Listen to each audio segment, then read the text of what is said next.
Excellent. Two sim crashes. Oh no. Oh no.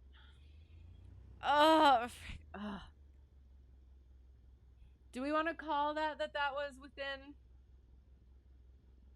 or do we have to try one more? I think. Honestly, it's gonna bother me if I don't. I'm sorry. I need to do one more. We're gonna do, and that's it. And that's it. That's it. That's it. That's it. That's it. We're gonna do it properly this time. I know I'm kind of sideways on the runway. All the things. Carpy goes in.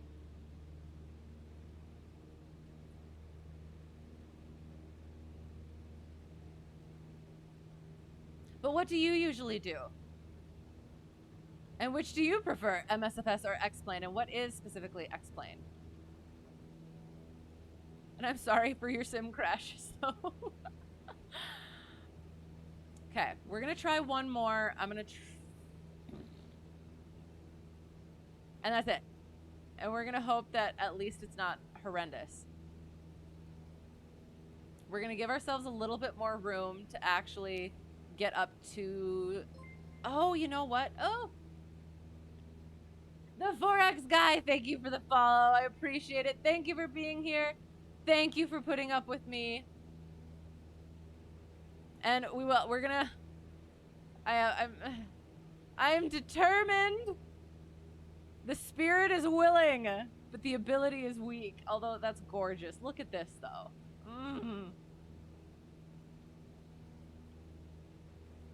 And I did. I had a moment. It was kind of cloudy today. But I could see patches of blue sky through it. And it was like, okay, again, and this is in real life. And I was like, this is why I get my IFR ticket. But I also need actual IMC practice with an instructor before going out and that stuff myself. So, all right, maximum effort. This is the time. Carb heat, 2000. Let's do this. Oh my God, look at how pretty it is. Okay, one more time.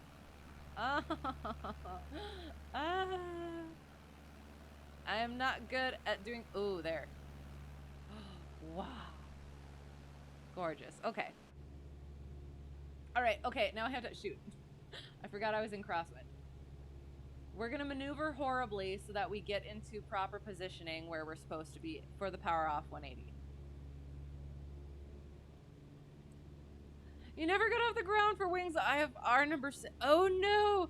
Ended with a lovely group fly along. Oh, the Gulf Coast at sunset. Nice. Oh, I love it. Okay. So 2000. Getting that altitude down quickly so that we can get where we need to go.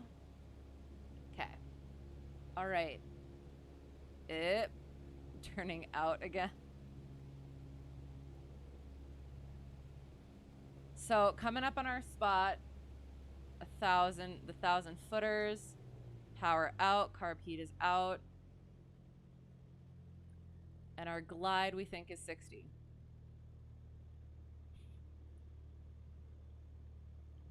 But again, we have a strong headwind, so we need to take that into consideration, but also not get paranoid.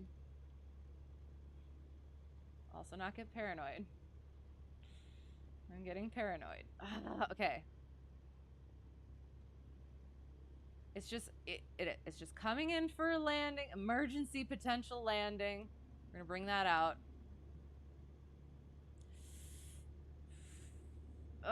Nope. Yes.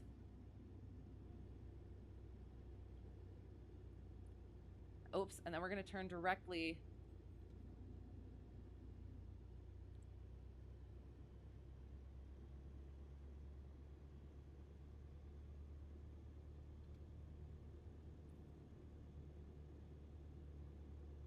Short final runway 36.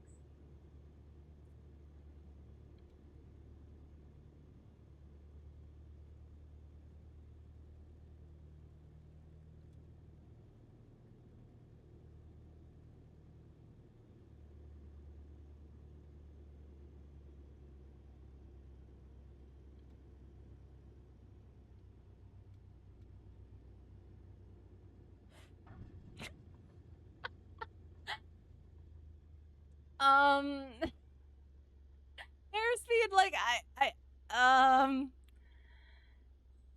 yes, I mean, it worked, but there was a lot of, I don't know if you heard me flipping the flaps around a lot. But you know what? We made it. I'm gonna count it. And then, yes. Because it did. So as I was, oh, I guess I'll talk while I taxi. Last time I dove and carried a lot into ground effect. Right. But then that's, can I, yeah, I guess we'll just taxi. And that's,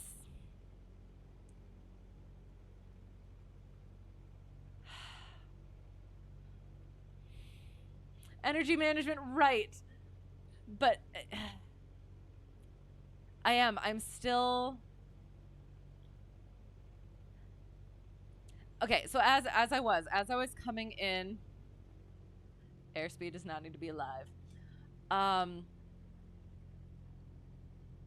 As I was coming in, like, I felt too high, so I'd put in flaps, and then, like, I still felt too high, so I put in another notch of flaps, and I was like, it doesn't look like I'm gonna get there.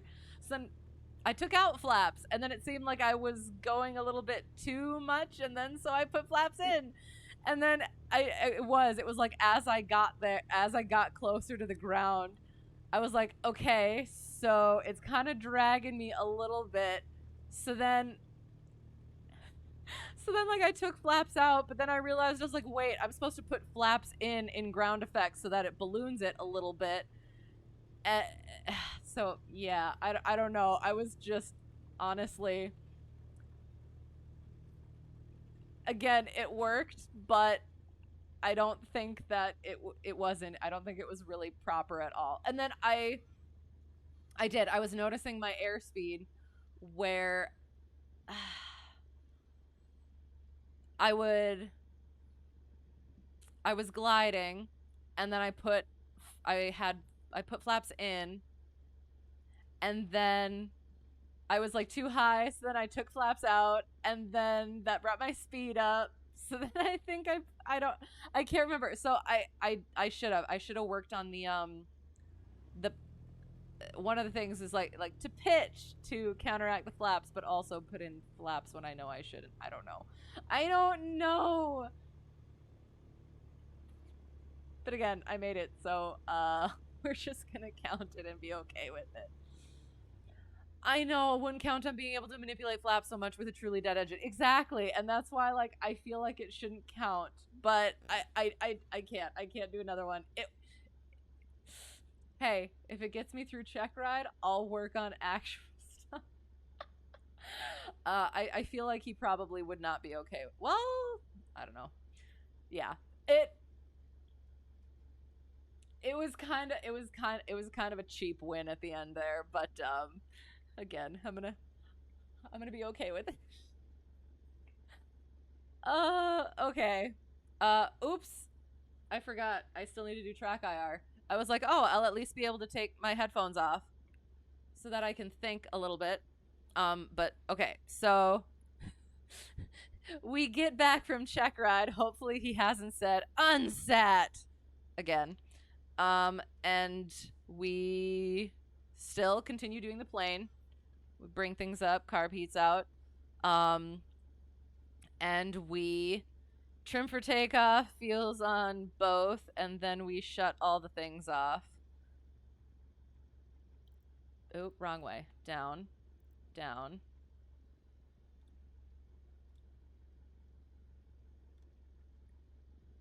And I have no idea why my fuel gauges aren't working. And then we mixture out. Oh, oops, I forgot to turn this off. Boop, boop, boop, boop. Yay! Continue, because we need to make sure we don't get bugs. Boop. In our pitot tube.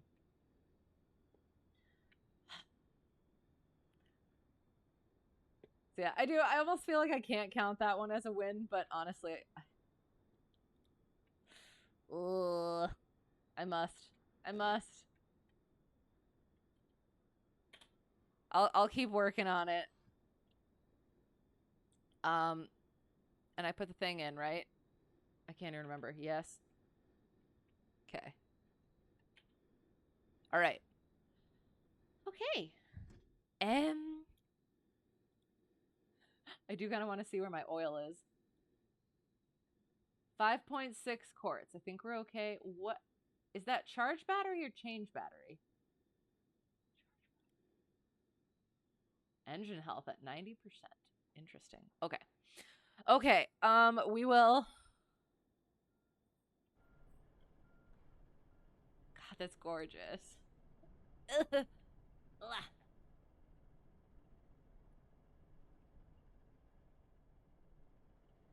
I was just doing some pattern work a couple weeks to a month ago, and there was a gorgeous sunset, and it's just like, if all I ever get out of this is being able to boop around in a pattern at sunset, worth it. Oh, so I'll get the music on. We will look at some LittleNavMap.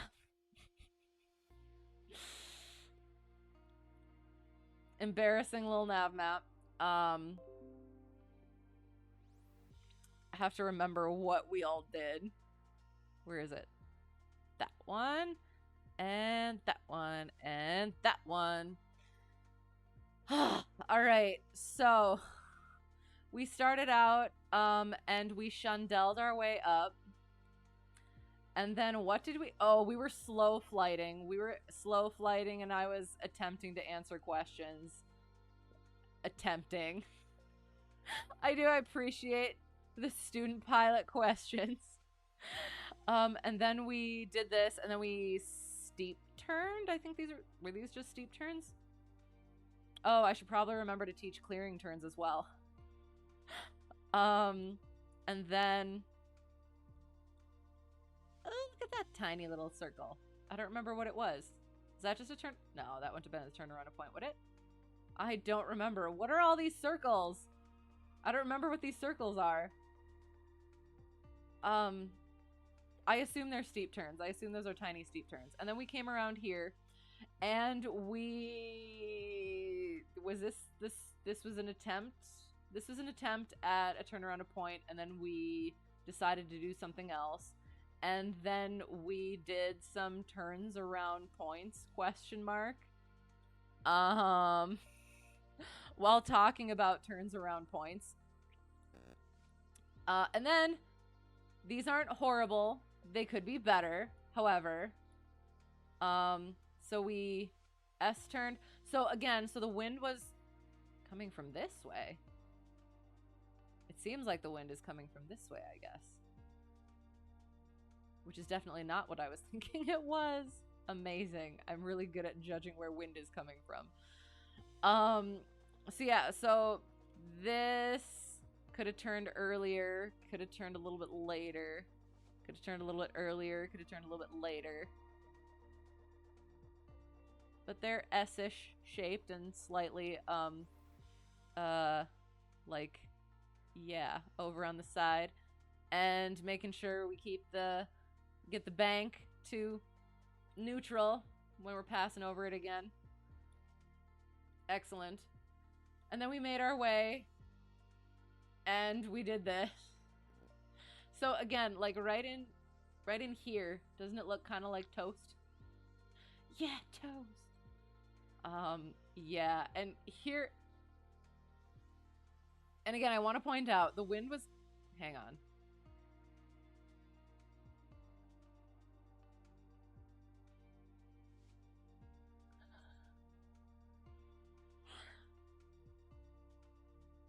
You know what I did? I completely messed up where the wind was coming from. Somehow. So I was pointing into the wind this way. It's late. It's been a long stream. Please forgive me. Oh my god. So the wind was coming from this way. But for some reason, my brain was like, yes, it is coming from this way. Because I think we took off this way. So I was thinking we were landing into the wind. So, but the way we were landing was this way. Parallelograms, I know, it's so bad. Those look like, I know the non-corrected patterns from the back. But again, like, that's literally what I did, because, like, so we took off this way, and so where my mind went was the way that we take off, the way that we're gonna land, which is the way we took off, is where the wind is. And so so I was like, okay, so we're landing, which means our nose is gonna point this way, which means the wind is over here. So I was crabbing this way into the wind, away from the wind, or trapezoids. And this is the part of the lesson where we say, and now, private pilot applicant, this is what we don't do. Learn from my, I meant to do this. This is a demonstration, real world demonstration in what you should not do.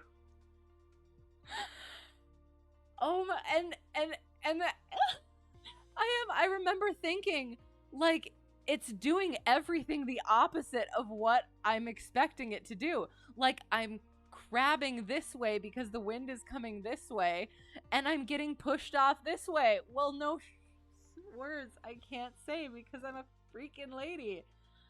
And then, yeah, and then when I'm coming this way, it's, oh my god. Wow. Welcome to first CFI lesson attempt. I'm sorry you had to witness it. Oh my... So we'll be working on this at some point. Again. Yes. So then, after we did whatever that disaster was, we worked on some power off 180s. And yeah. Yeah. I don't really know what to say about those except much to work on. Wind, having to deal with the effect of wind still. And yeah, getting used to that and being able to adjust for that. Yeah, something to work on. So yeah, so that was mock oral commercial check ride, few commercial maneuvers, and attempted first CFI attempt lesson thing. Yeah. I don't know what to call any of that except disaster. Much work again must be done. So we'll go to a raid. If you know anybody who's on the line, I hope so. We'll look for it. Gotta hit it. Sounds good. See you tomorrow. And yes, check out Charlie Foxtrot. Thank you as always. He'll be streaming tomorrow. Always a good show. And always very helpful and patient. And yes, and also check out. Let me find. Cross Hyperu and QF Music and Sparky Pilot. Thank you again for the raids. Check all of them out as well. And thank you for the follows as well. I really appreciate it. Really appreciate you putting up with me and being patient with me as I go through this journey of learning. It's a learny. That didn't work. Okay. So yes, as we're looking for raid, I will go over the things. So I'm currently trying to figure out when to get night flying in.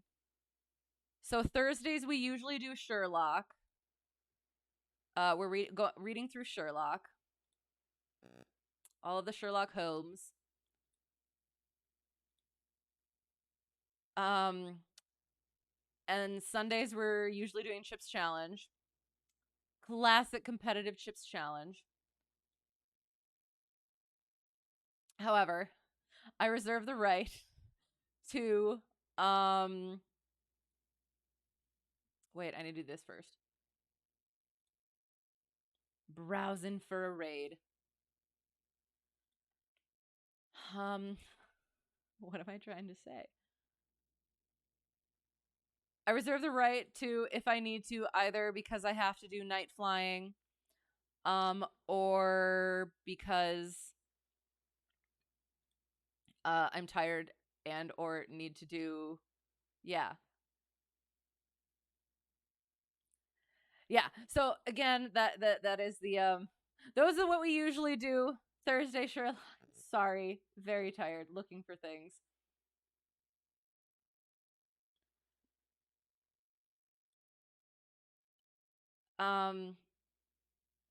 Sunday Chips Challenge. At some point I might have to start doing more flight sim on either of those days, or just taking the night off. But as always, Tuesdays are for the flyings. Right now we are working on commercial Checkride stuff because that is what I'm working toward in real life. So yeah, so again, that's what we're gonna. I will stick, if curious, I will keep you updated in Discord. Otherwise, it'll just happen as it happens.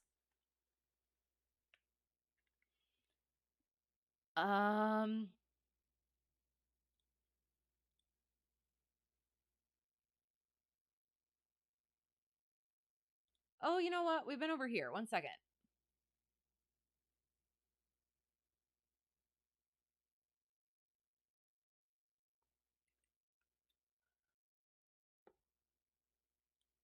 Yeah, we'll go here. Hang on.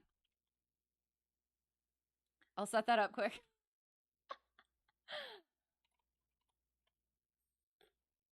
Boom. Okay.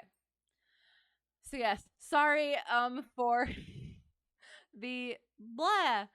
I'll go like this now. Yeah. It's been a day. And it's been long stream, a lot of stuff we got to today. So I appreciate you being patient with me and putting up with me and being here. So yes, we'll get you into the raid quick. I have to go to bed. So to whoever got lost and found their way here somehow or found their way back, thank you so much for being here. I really appreciate it. Thank you again. The raids, the follows, the help, as always.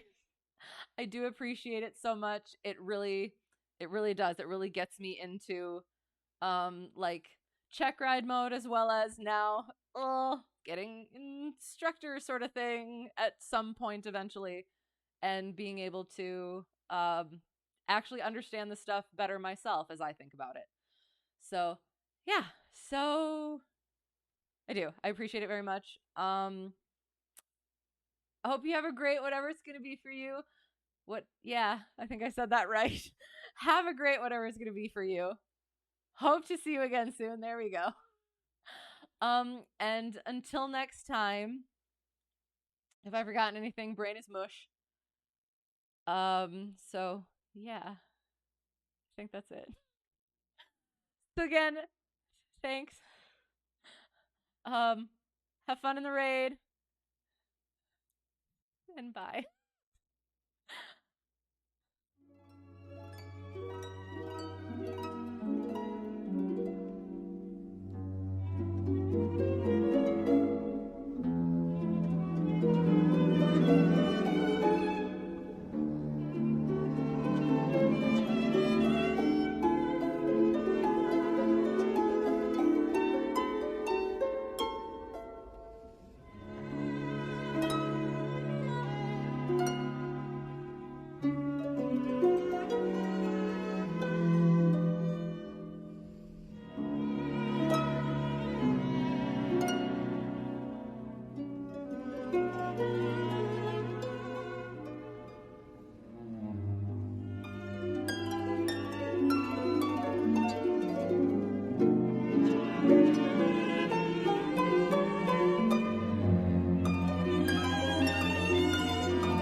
Bye.